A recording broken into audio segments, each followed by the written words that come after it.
Hello friends, मैं आपका दोस्त ब्रिजेश पांडे आप सबका फिर से एक बार स्वागत करता हूं मेरे YouTube channel market Mantra with Brijesh में। दोस्तों, स्टॉक एनालिसिस की सीरीज में आपका स्वागत है। आज के स्टॉक एनालिसिस में हम टाटा ग्रुप की एक दिग्गज ऑटो सेक्टर की कंपनी टाटा मोटर को एनालाइज करने वाले हैं।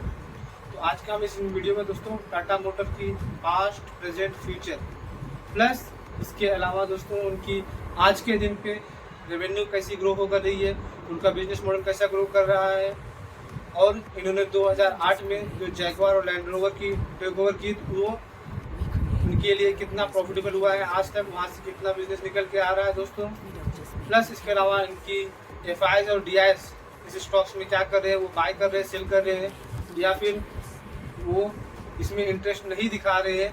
इन सब चीज़ों को दोस्तों आज के वीडियो में डिटेल से एनालाइज करेंगे और देखेंगे कि क्या टाटा मोटर शेयर पोर्टफोलियो में हमारे रखने लायक है शेयर या नहीं है, लॉन्ग टर्म में ये अपने निवेशकों को अच्छा पैसा बना के देगा या नहीं देगा। तो दोस्तों वीडियो शुरू करते हैं, बट उससे पहले रिक्वेस्ट करना चाहूँगा, अगर आप मेरे चैनल में पहली बार आए हैं तो प्लीज़ चैनल को सब्सक्राइब एक बार जरूर कर लीजिए और बेल आइकन को जरूर ऑन कर दीजिए दोस्तों, सो दैट कि आगे चल के जब भी मैं नए वीडियोस बनाऊँ या अपलोड करूँ तो सबसे पहले उसका नोटिफिकेशन आपको आए और आप उस वीडियो को देख सकें। दोस्तों,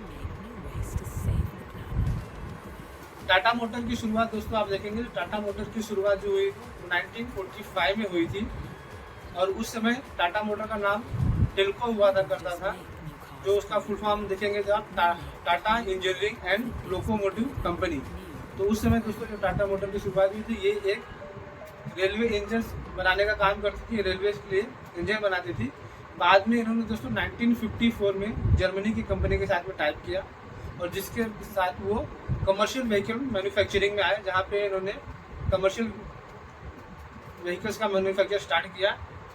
बाद में दोस्तों आप देखेंगे तो ये 1991 में ये पैसेंजर व्हीकल्स में आए, और इन्होंने 1991 में पैसेंजर व्हीकल्स में जो पहली गाड़ी अपनी लॉन्च की थी वो टाटा सियारा थी, जो एक एसयूवी सेगमेंट की गाड़ी थी, और उसके साथ में इन्होंने पैसेंजर व्हीकल्स में कदम किया। और उसके बाद देखेंगे आप दोस्तों इन्होंने काफ़ी सारी गाड़ियाँ उसके बाद लॉन्च करते चले गए दोस्तों। 94 में आप देखेंगे तो उन्होंने टाटा सुमो लॉन्च किया, 98 में आप देखेंगे तो इन्होंने टाटा सफारी लॉन्च किया, और 98 में दोस्तों उन्होंने एक हैचबैक कार टाटा इंडिका, जिसको आप शायद जानते रहेंगे, इन्होंने वो लॉन्च किया दोस्तों। 2008 में दोस्तों आप देखेंगे 2008 में इन्होंने जैगवार लैंड रोवर को टेक ओवर किया और उसको अपने बिजनेस पोर्टफोलियो में इंक्लूड किया।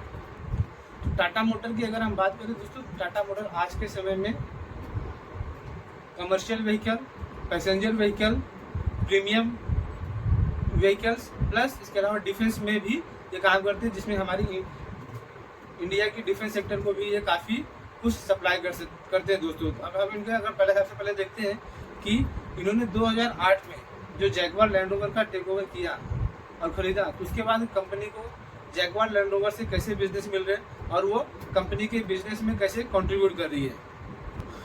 तो जैगवार लैंड रोवर की अगर हम बात करें दोस्तों, तो टाटा मोटर ने 2 जून 2008 को जैगवार लैंड रोवर को खरीदा था, जिसे इस 2 जून 2008 को 15 साल हो गए दोस्तों।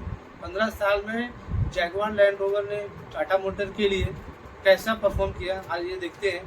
तो 2008 के फाइनेंशियल क्राइसिस में जब ग्लोबली काफ़ी अनसर्टेनिटी थी, यूएस में लेमन ब्रदर्स कोलैप्स हुआ था और पूरे वर्ल्ड में एक मंदी का माहौल था, तो उस सिचुएशन में दोस्तों आप देखेंगे तो टाटा मोटर ने जैगवार लैंड रोवर को करीब 9,200 करोड़ रुपए में खरीदा था, और उसकी वजह से आप देखेंगे 2009 में टाटा मोटर को दोस्तों करीब 2,500 करोड़ का घाटा भी सहना पड़ा, और वो कंपनी जो एक प्रॉफिटेबल थी वो लॉस में आ गई दोस्तों।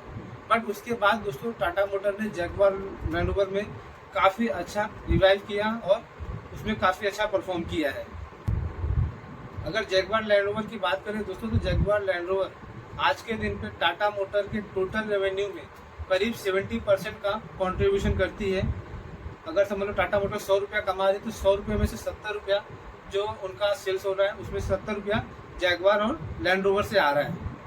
अगर बिजनेस की बात करें दोस्तों, कि टाटा मोटर ने बिजनेस जैगवार लैंड रोवर का बिजनेस कैसे किया, तो आप देखेंगे 2009 में जब टाटा मोटर ने जैगवार लैंड रोवर को टेक ओवर किया था, तो उस समय जैगवार लैंड रोवर की टोटल सेल्स जो थी करीब 50,000 गाड़ियों की थी, और 2022 में दोस्तों ये टोटल बढ़ के 3,76,000 गाड़ियों तक पहुंच गई है। तो आप इस हिसाब से देखिए करीब 6 to 7 टाइम्स इन्होंने अपने सेल्स को स्केल अप किया पिछले 15 सालों में जैगुआर और लैंड रोवर ने। और अगर हम आय की बात करें, इनके रेवेन्यू की बात करें दोस्तों, जैगुआर लैंड रोवर की जो 2008 में टोटल आय थी वो करीब 4,950 करोड़ थी, जो 2023 में बढ़ के 22,800 मिलियन पाउंड पहुंची। जो 2008 में 4,950 मिलियन पाउंड था वो 2023 में 22,800 मिलियन पाउंड पहुंचा। यहाँ पे भी आप देखेंगे तो जैगुआर लैंड रोवर में बहुत ही अच्छा रिवाइव हुआ है।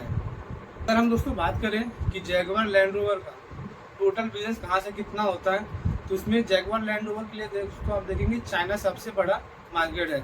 चाइना से दोस्तों जैगुआर लैंड रोवर को करीब 25% का टोटल सेल्स होता है, जबकि आप नॉर्थ अमेरिका देखेंगे तो वहाँ से 24%, यूरोप से 19%, यूके से 17%, बाकी दूसरे कंट्री से करीब उनको 15% का रेवेन्यू आता है। इस हिसाब से देखेंगे आप Jaguar land rover main China और यूरोपियन कंट्रीज में ज़्यादा इनका बिजनेस फैला हुआ है, वहाँ से ज़्यादा ये रेवेन्यू कमा रहे हैं।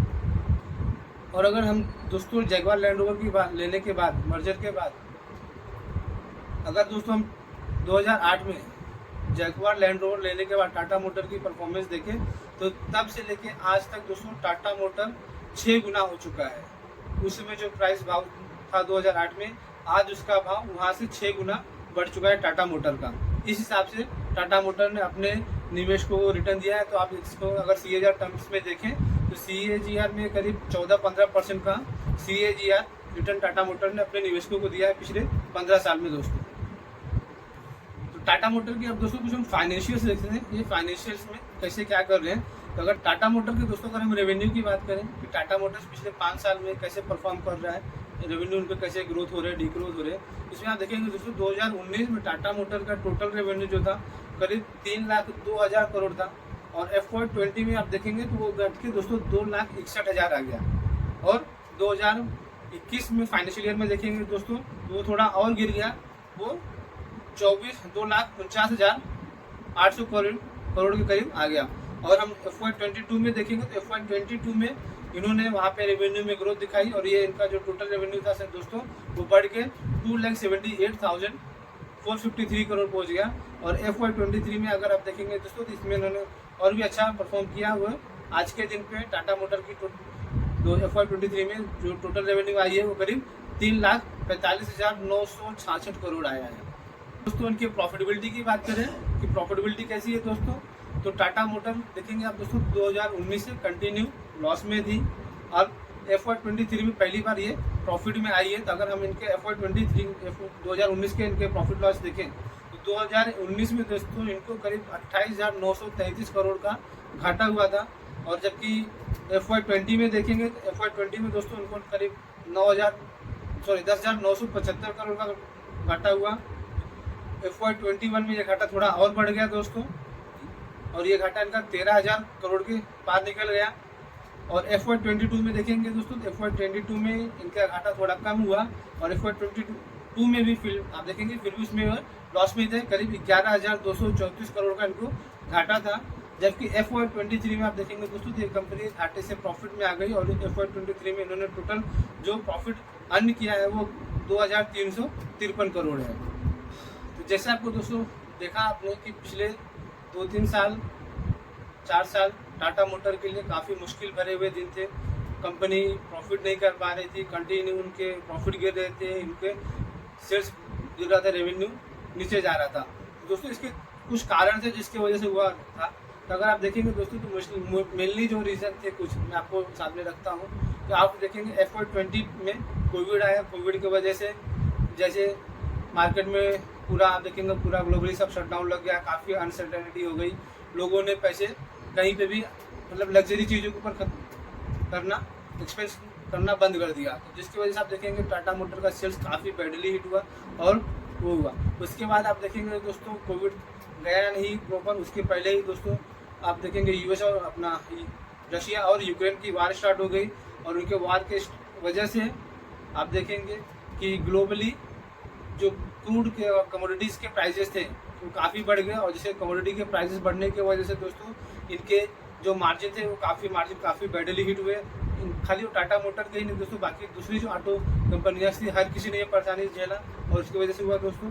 प्लस इसके अलावा देखेंगे दोस्तों कि ये प्रॉब्लम चल ही रहा था, उसी में ही पिछले 2 साल से हम लगातार सुन रहे कि चिप की शॉर्टेज चल रही है। तो चिप की शॉर्टेज की वजह से दोस्तों ये जो है अपने फुल फ्लेज में जिनकी पावर जितनी है उस हिसाब से प्रोडक्शन भी नहीं कर पा रहे और वो अपनी वो सेल्स भी नहीं कर पा रहे। तो इस वजह से आप देखेंगे तो इस ऑटो सेक्टर को वो भी एक बड़ी खामियाजा भुगतना पड़ा चिप शॉर्टेज का आपके।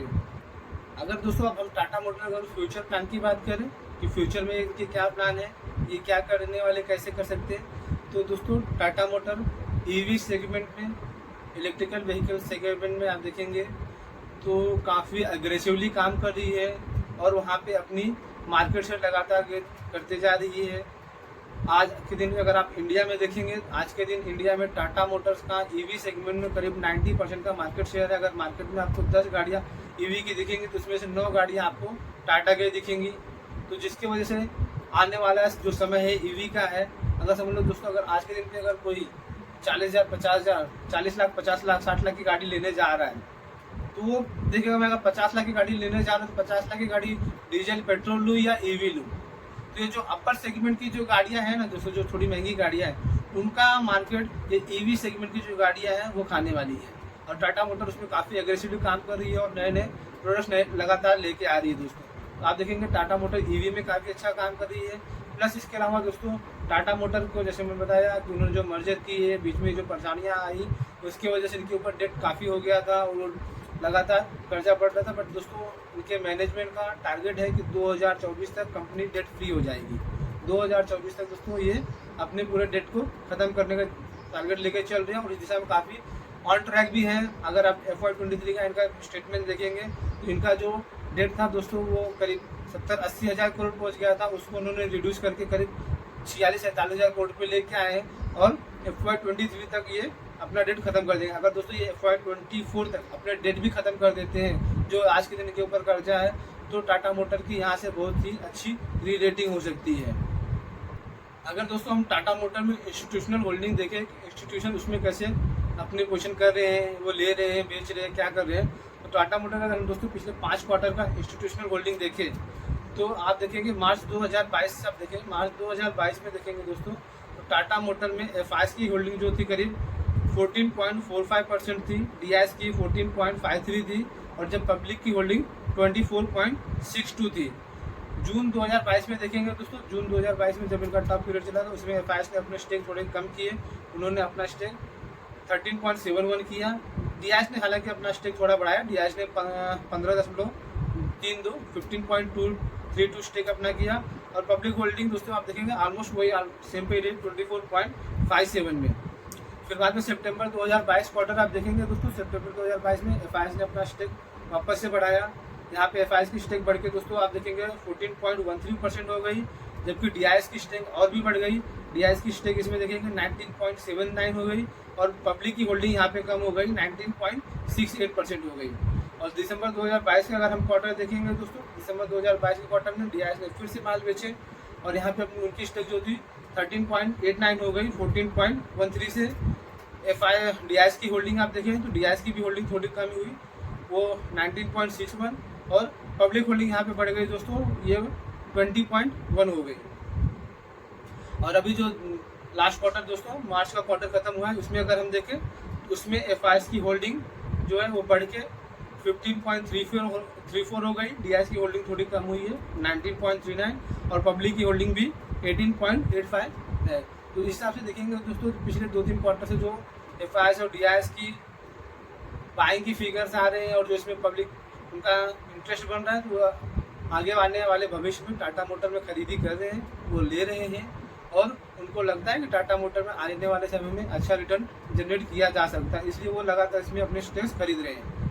बाकी अगर हम दोस्तों टाटा मोटर का इन सब डेटा एनालाइज करने के बाद अगर टाटा मोटर पे अपनी एक राय बनाए कि टाटा मोटर में क्या हो सकता है, तो टाटा मोटर आप देखेंगे दोस्तों जो इनका बिजनेस मॉडल है, जो EV में काम कर रहे हैं, वो जो डेप्ट के लिए काम कर रहे हैं वो, प्लस इसके अलावा जिस हिसाब से चाइना में कोविड की पॉलिसीज़ खत्म हो गई, जीरो कोविड पॉलिसी से वो निकल के बाहर आए हैं, सब कुछ ओपन हो गया है, तो वहाँ पे चाइना में इनकी जैगुआर और लैंड रोवर की सेल्स बढ़ सकती है आने वाले समय में। जैसे ही इंटरेस्ट रेट कम हो गए थोड़े, क्योंकि ऑलमोस्ट हम इंटरेस्ट रेट के पीक के पास में है, आने वाले समय में इंटरेस्ट रेट कम होंगे, तो वहाँ पे आप देखेंगे यूरोपियन कंट्रीज़ में और यूएस में भी इनकी जैगवार लैंड रोवर की बिक्री बढ़ेगी और आने वाले समय में और अच्छा परफॉर्म करेगा। तो इन सब डेटा को दोस्तों एनालाइज करने के बाद आने वाले समय के लिए अगर किसी का नज़रिया 2 साल 5 साल का है तो टाटा मोटर अपने पोर्टफोलियो में ज़रूर रखना चाहिए। आने वाले समय में आपको बहुत ही अच्छा रिटर्न कमा के दे सकता है दोस्तों। बाकी दोस्तों आप अपने हिसाब से देखिए आपको निवेश करना है नहीं करना। ये जो भी हमने डिस्कस किया एक एजुकेशनल पर्पज़ के लिए किया, ये किसी के लिए कोई एडवाइस नहीं है। अगर आप टाटा मोटर में निवेश करना चाहते हैं तो आप अपने एक फाइनेंशियल एडवाइजर की इंडिपेंडेंट राय जरूर ले लें दोस्तों।